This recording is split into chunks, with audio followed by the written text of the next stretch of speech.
Hello. Today, we're going to tell you stories about the people who have turned wonderful ideas into reality.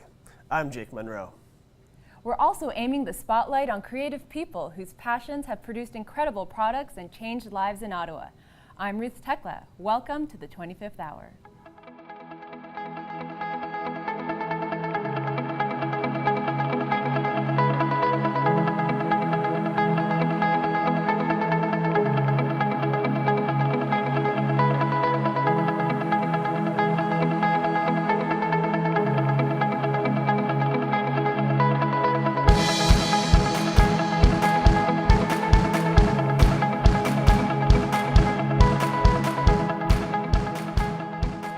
Reaching for the stars takes effort and dedication.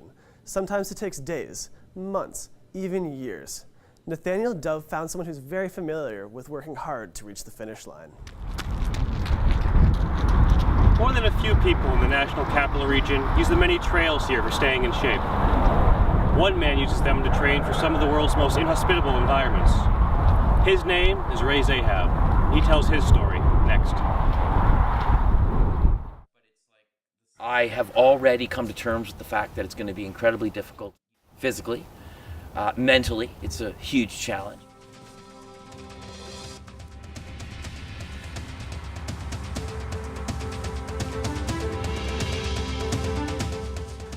But the emotional aspect of any expedition, being away from the people that I love, is the most difficult part. My name is Ray Zahab and I'm an adventurer.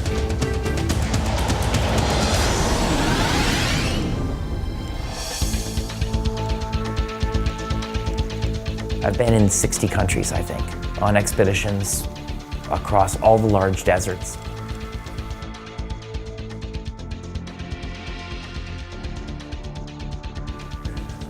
I passed out at one point on the Namib expedition. There's days when you think you're never going to get it done, but we do. I don't overthink. I'm not out there in 50-degree heat, dehydrated, thinking, oh my God, how am I going to get through this day? I'm thinking about the moment that I'm in, how the sand feels underneath my feet. There's no easy in an expedition. The beginning has its own set of challenges, and so does the end. I keep myself going when I'm on expedition, thinking about life at home, living every day at home one step at a time.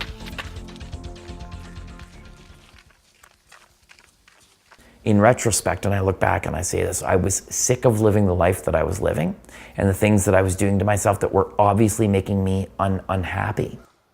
I was drinking all the time, smoking a pack a day. It was sort of an aha moment when I looked at my younger brother who had gone through a life transformation of his own and became this outdoor athlete, and it gave him health and it gave him strength. He was teaching me amazing things, but I still wasn't fully embracing change. I couldn't let go of what was the hardest thing in the world for me to do, which was quit smoking. There's people that'll say, big deal, I quit smoking in a day, and I'm like, that's awesome. But for me, it took me 3 years. Like, it was so hard to do. I followed my brother into the outdoors, and I was like, if this doesn't work, well, maybe something else will happen. But even then, I wasn't that much of an optimist. Through the things that my brother was teaching me, I completely quit the smoking. I do my very first running race, which is a 100-miler, and I win it. That sort of planted the seeds of confidence and a shift in who I saw and how I saw myself. But running, I always say it's my greatest teacher. It's taken me to the next level. Running taught me to apply and try these different things. And then, of course, with running, improving and changing, so did my life. I love the Canadian Arctic. I love the look of it. It's just an extraordinary place in all seasons. And the fact that it's Canada makes it that much more amazing. Very cold. Yeah, you think so? A little bit frosty. But look at beautiful day today. Well, when I wake up first thing in the morning on an Arctic expedition and unzip the tent and look outside and it's 50 below, I first of all compel myself to look around at where I am. And I ask myself the question, is there anywhere else you'd rather be? We have no limits to what we're capable of achieving. Human beings have no limits. And every person on this planet is capable of their own version of extraordinary in their lives. You've got one kick at the can, one chance to do something in your life. It doesn't have to be running across the Sahara Desert. It can be anything. But finding that passion and that happiness in your life, that's the trick. From reaching the finish line to focusing on the journey, some people create things to make the world a better and cleaner place. Nadia Sakurai tells us the story of a man whose art travels on 4 wheels. Many people own a car, but how many of us think of a car as more than a mode of transportation? For Frederick Legault, a car is not only a tool, but also an art form, one that challenges him and pushes him to strive for more.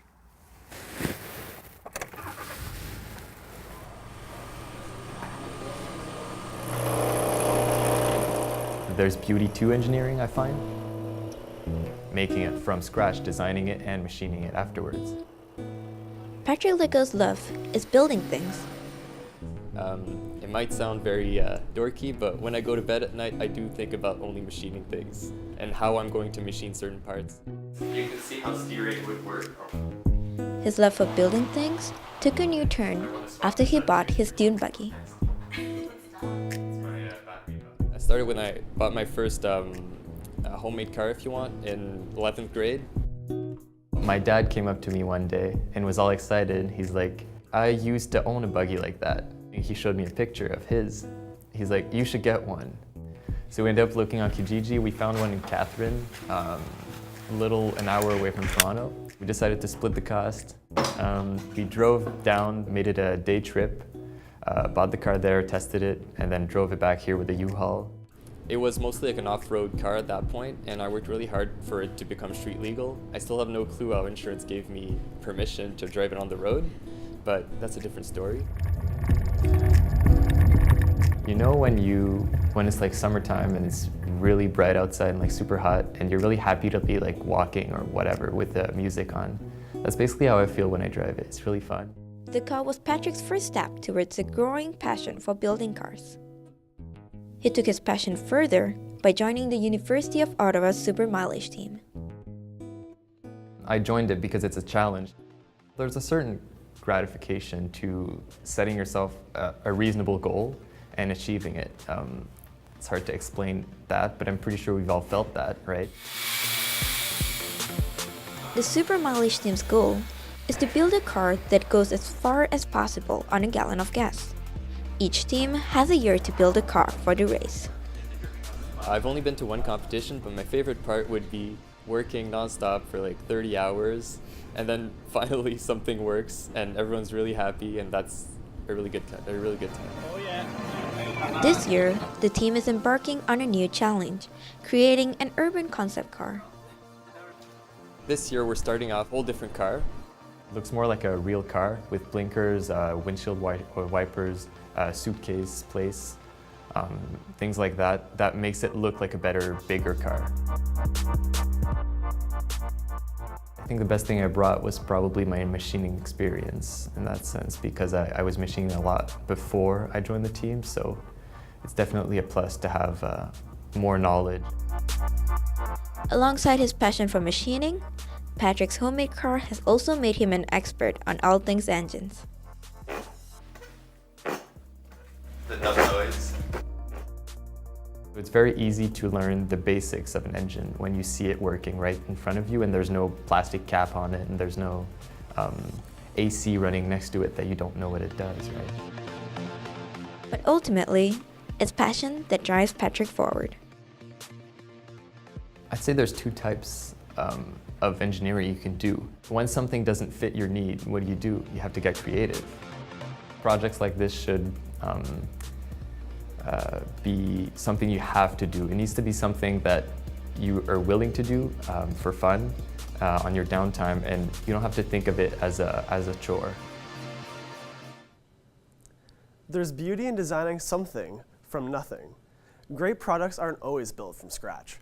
Manuela Barcenas brings us into the workshop of a designer whose inventiveness is transforming trash into treasure. Heather Jeffrey was inspired to make a change after seeing garbage and construction materials discarded in the street. In 2015, she decided to take action and find a purpose for the materials most people thought were no longer usable. I'm Heather Jeffrey, and I'm the owner of Reform. Reform is a company that designs and fabricates furnishing fixtures and displays, and everything is made out of recycled materials. It basically started when I noticed in my old retail job that they were tossing out displays and all these really cool furnishings. So I started turning these displays and stuff into things, and that's kind of where I realized that I can refurbish materials and other types of fixtures into new things. Since, as far as I can remember, I've been the creative type. But it really came into light where I should pursue that when I was making light fixtures that were made from old displays. One of those light fixtures is actually in the glebe in the window of Compact Music. And if you go inside, actually, there are some really neat shelves there that I also built that are made out of vinyl records that were damaged. Typically, Reform products are at least 80% reclaimed. I work with construction companies, retailers, schools, and museums, and I actually get their offcuts or their scraps that are otherwise headed to the landfill. And yeah, so I use like woods, plastics, metals, and a variety of other materials to create Reform projects.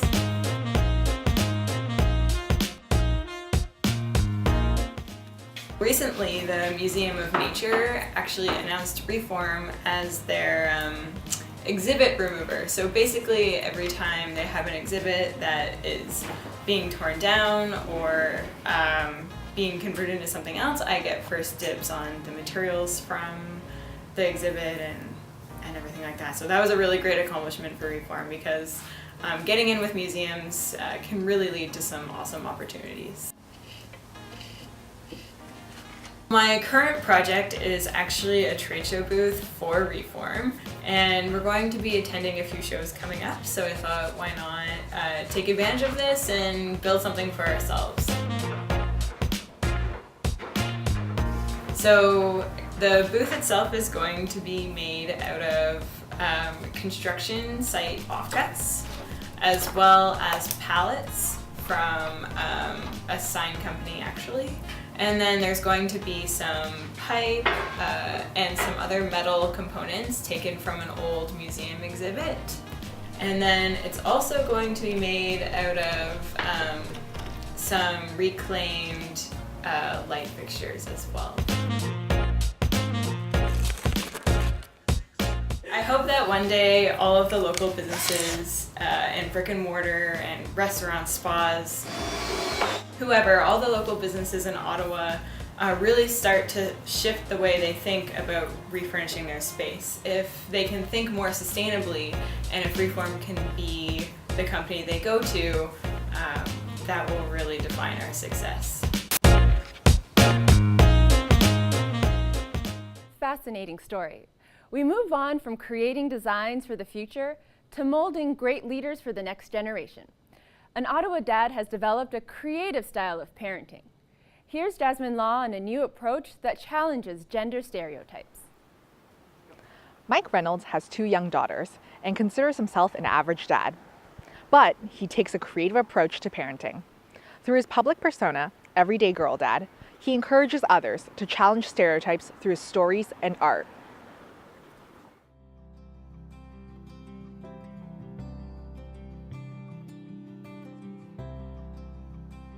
I am Mike Reynolds. I am a dad to 2 young girls, also a writer and communicator and now cross-stitcher and doer of many different things. The thing that I like to talk about most importantly is that I am a dad to 2 young girls, because that to me is one of the most important roles that I do have in my life, and that's the thing that I do write about a lot, not just being a dad to daughters anymore, but also what that means in terms of me as a man, in terms of masculinity, and in terms of how do we talk about fatherhood in a way that is involved and supportive of everyone, kind of thing. No, I was thinking it could fit on the floor. Oh yeah? Say, can we get that? I mean, having a 3-year-old daughter who someone tells a blonde joke about and everything was one of those, like, just realizing how pervasive it is, and that it's not just a once every month something happens, you're like, wow, if you were a boy that wouldn't have happened. That it is like a, you know, a slow drip of ongoing things that happens that's different, that people don't even notice because they're so used to doing it. And so that was the story that I had started to try to tell, was this is true as dads. We need to be seeing this, and we need to be more aware of this, whether we're raising daughters or whether we're raising sons. It started off as a blog where I wrote a lot about parenting. It started as a mostly lighthearted, funny thing to talk about kids, which there's tons of lighthearted, funny stuff. And then over time it turned into more of a social discussion. It also speaks to the way that I make a lot of mistakes and I learn on the fly as well, and just to kind of speak to the way that dads can continue to learn as they go. I've gone from talking about raising daughters to talking about me and my own kind of journey through masculinity. I started realizing things that I hadn't realized previously. That was a failure on my part, to listen to the stories that women would be putting out there. We see people in the like common spaces, like when we're out and about, that'll come up and talk about like the work he's doing, or the blog, or just being connected. Like we get stopped places. It's kind of weird, but pretty neat when you see. You know, we were at the Women's March and had people were coming up to him being like, I love your blog, and it was really strange, but it's kind of neat to see the reach that his work has been having. Show me your sign. One of the things that we like to talk to our girls about is the lack of representation and how that does impact how someone grows up. Look who it is! It's us! Walking! Marching!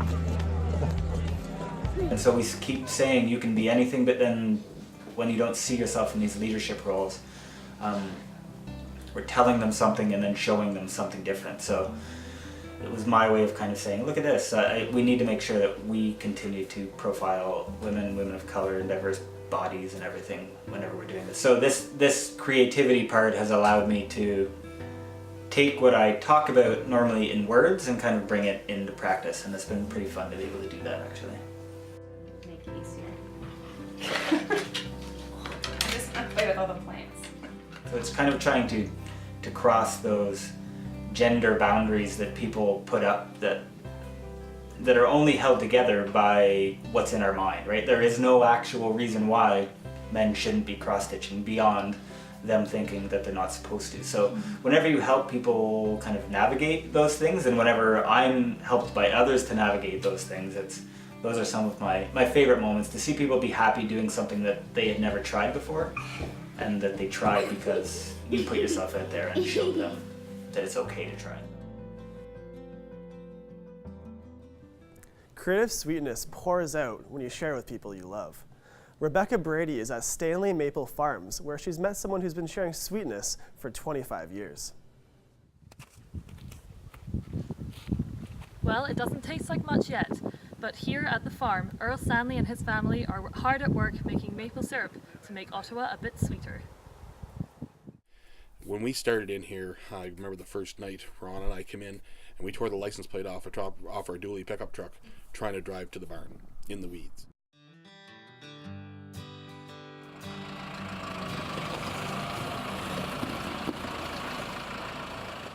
The original settlers were my cousins.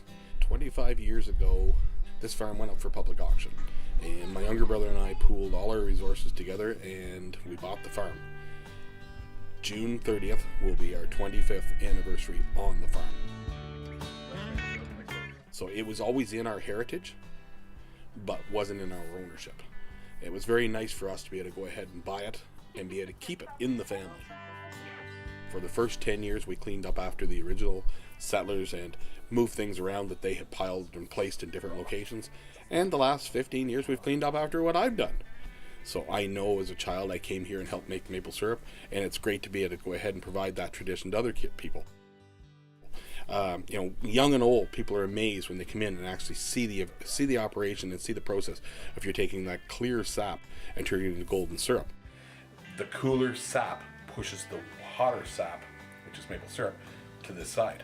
How do you create something so people will remember you and want to keep coming back? So the sap will start this way, and it cleans the pan. Whenever somebody comes to the farm, quite often the first thing that people think of is a pancake house. Well, that's not the first thing we think of. It's the wagon rides, it's the taffy, it's going to see the maple syrup being made. Every time you take a drop to check and see the consistency of the sugar, and if there's a little splash, you lick it up, because it's liquid gold and you don't want to waste any bit of it. I've done this all my life, and the last 25 years this has been my livelihood, and I don't miss any chance to eat maple syrup. If it's going, I'm into it. My imagination never quits. I go to bed at night and I get up in the morning happy to go to work. And as I told kids all the time they've worked for me, if you find something you love, you quit going to work. You just get up and go. And I get up and go 7 days a week and come over here and find something new to do. I'll be searching for new ideas and things to bring to the farm. We have created, with our Easter egg hunt and our way of doing maple syrup season, places for kids and families to create memories. It's quite an experience when you see a child go and look in a bucket and see the sap dripping away, and you explain to them that if you count 40 of those drops, one of those drops is going to become syrup. It's the nicest thing whenever I walk out on the floor in a pancake house and I see a couple that got married here 5 years, 10 years, 15 years ago, and they come over to say hello and introduce me to their children and say, "This is where Mommy and Daddy got married." It really kind of tugs at your heartstrings. To have all of that family around, it really gives you a sense of, wow, this is important. If they want to keep coming helping on the weekends. In 25 years, I'll be 78 years old. I'd like to see the farm still operating. I'd like to see my grandchildren being a part of it, my children still being a part of it, and seeing who else would be a part of it. And look back and see how many people I recognize.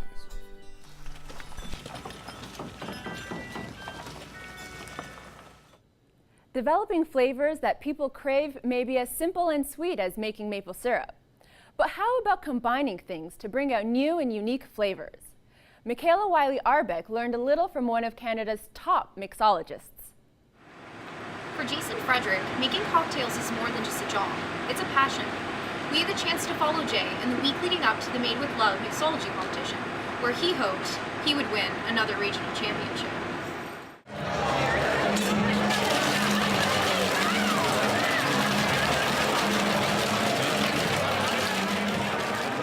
Hello, my name is Jason Frederick. I am the mixologist over at Common Eatery.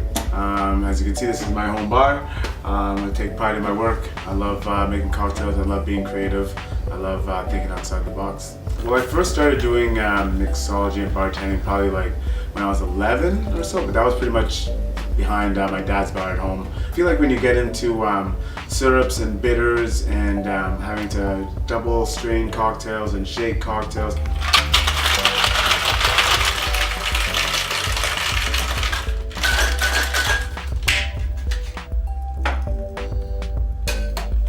when you start to use different techniques to make cocktails, I think that's when the mixology comes into it. A lot of people, when they bring them over to the house, they're like, "Oh my God, you must get drunk every day," but that's not what I do here. It's an art.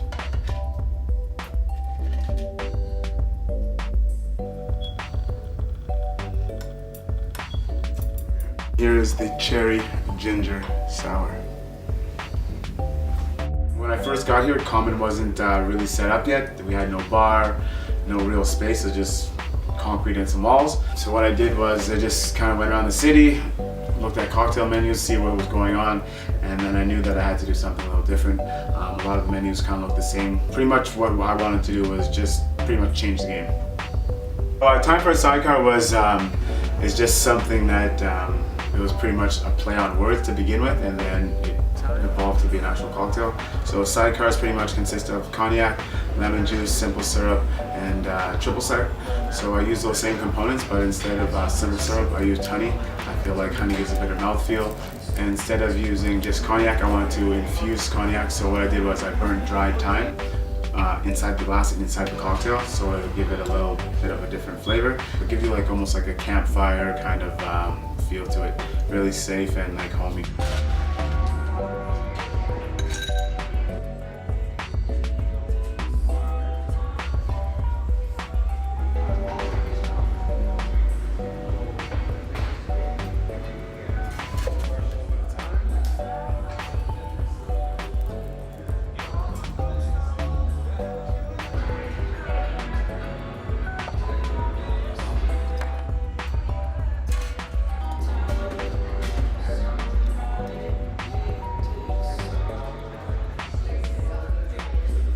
It doesn't matter how many times I make that cocktail, there's always someone who's like, holy, what are you burning? Or like, what's going on there? They smell it from like 3-4 tables down. They're like, what's that smell? 'Cause I like to make other people happy, so if I can make a drink that makes you happy, then I've done my job.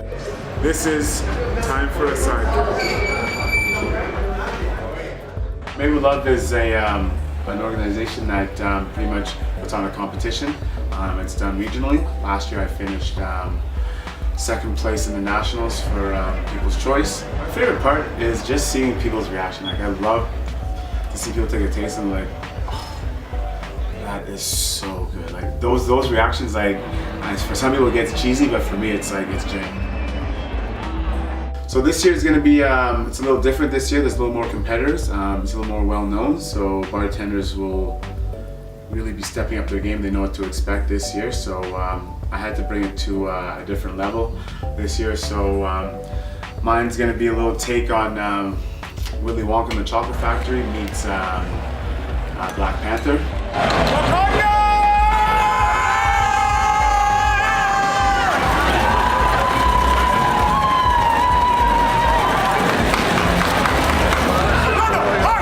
I think the presentation of my cocktail is gonna be quite unique. I don't think anyone's kind of thinking like that, but I think it's going to work out quite well. Let's welcome our good friend, Jason Frederick from Carleton, back up to the front! Jay, where are you at? Where are you at? Guys, Jay just won the People's Choice in the second place in the Judges' Choice. Make some noise! It's an incredible feat!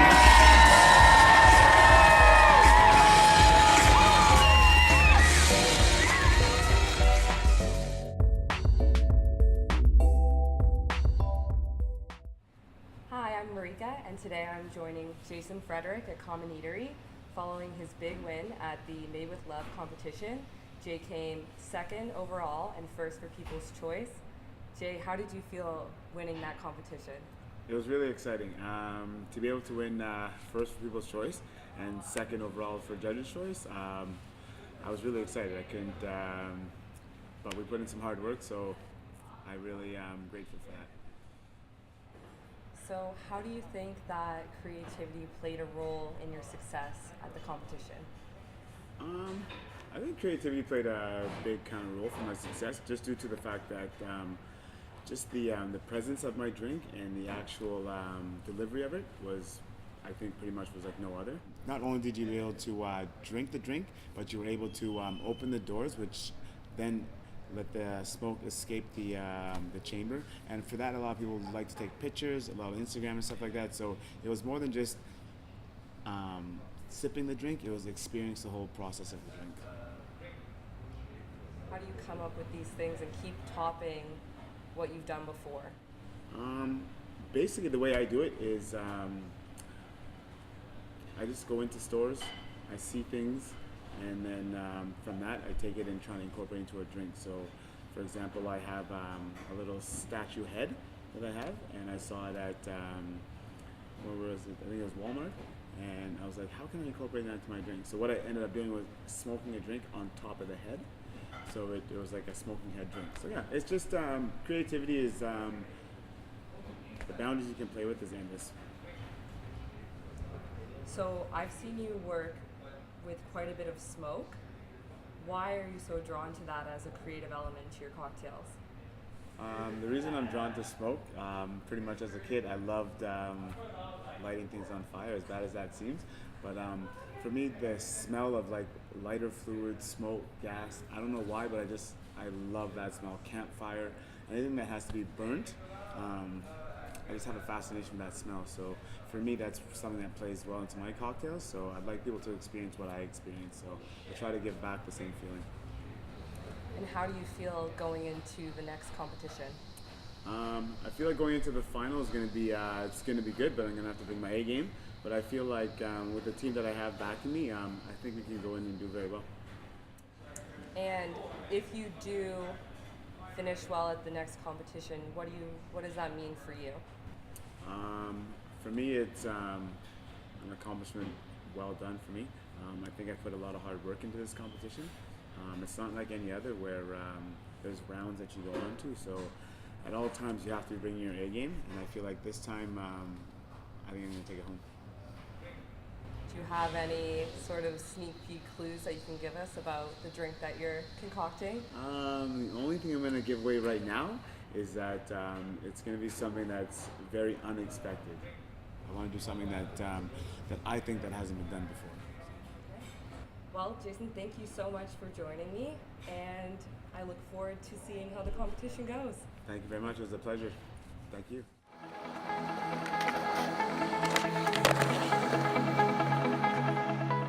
Ottawa is not only home to great drinks and tourist destinations, it's home to some of the most fascinating people, only if you stop to talk with them. Jordan Steinhauer is in the Byward Market today to get to know one of the most familiar faces in the city. Jordan? On a busy afternoon here in the Byward Market, you can find Eugenio Martinez playing his tunes right in front of the Beavertail stand. But who's the man behind the music? This is the busker.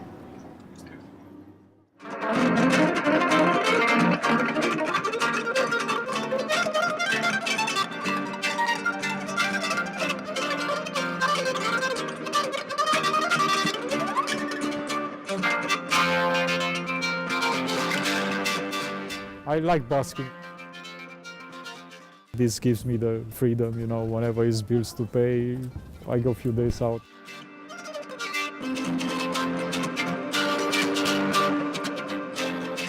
My name is Eugenio Martinez and I'm a musician. I'm Swedish and Spanish. I'm a professional musician and entertainer around the world. It's no stranger to me the fact that when I play music I attract a lot of people for some reason, you know.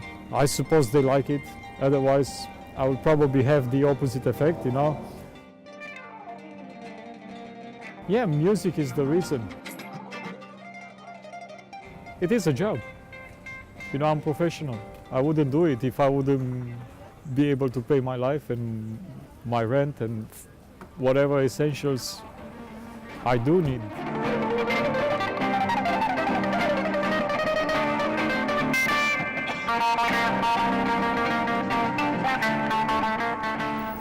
I'm happy to play music and live out of it, you know. I'm very grateful. Like, this is really gift, man. I mean, like,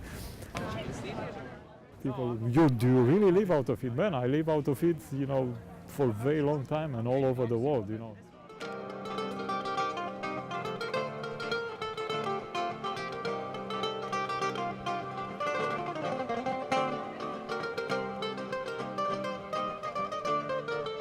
I have been over 100 countries, traveled, seen the world with the music, you know, so what can I tell you?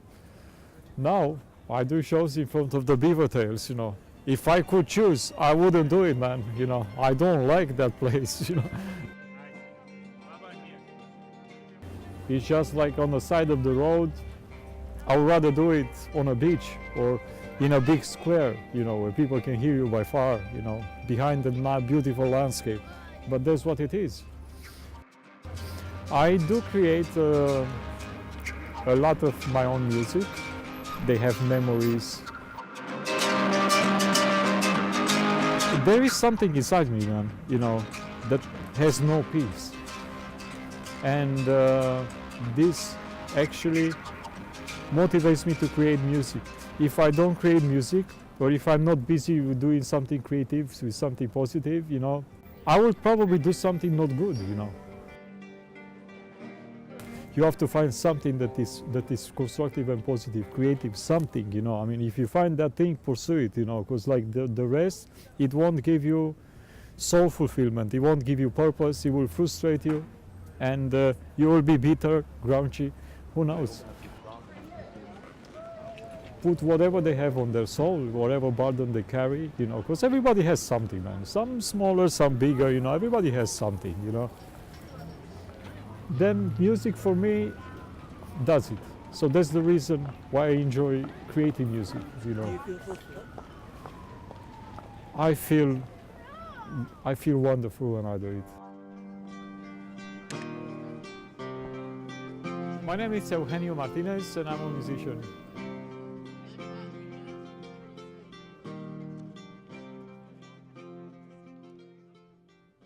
It's creative people like Eugenio who make the city shine. That's it for this episode of the 25th Hour. I hope we inspired you to find and enjoy the creative side of Ottawa. I'm Ruth Tekla. This is also our farewell show this semester. The 25th Hour will return in the fall with a new cast and crew to bring you stories about people and issues that matter in your community. On behalf of everyone in the show, I'm Jake Monroe. Thank you for watching.